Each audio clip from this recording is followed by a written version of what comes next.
Slaughterhouse-Five begins with Kurt Vonnegut himself, describing his struggle to write about the firebombing of Dresden, framing the story as fragmented anti-war and resistant to traditional narrative order.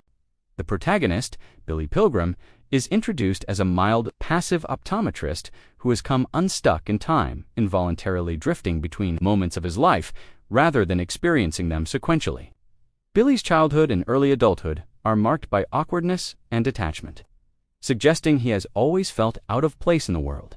During World War II, he is drafted into the U.S. Army, untrained and ill-equipped, and sent into the Battle of the Bulge behind enemy lines.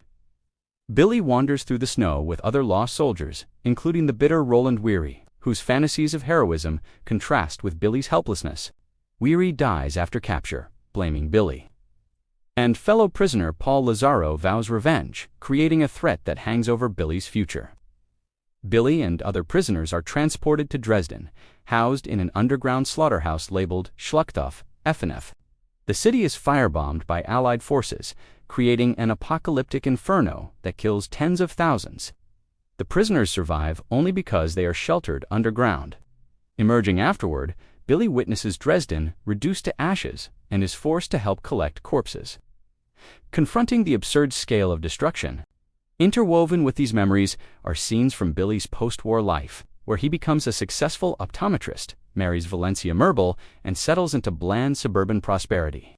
He also experiences moments from his future, including a plane crash that kills everyone but him and his eventual widowhood. Billy claims that he was abducted by aliens from the planet Tralfamadori, who place him in a zoo-like habitat with actress Montana Whitehack.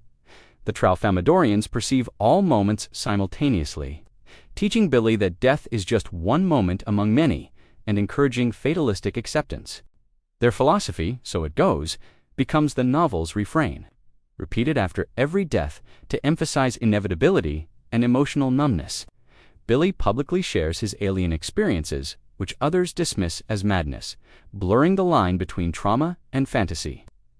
Time continues to loop unpredictably, linking wartime horror, domestic banality, and cosmic absurdity into one continuous pattern.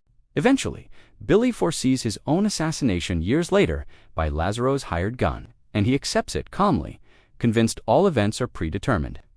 The narrative returns to Dresden's aftermath, focusing less on heroism than on meaningless survival and quiet devastation.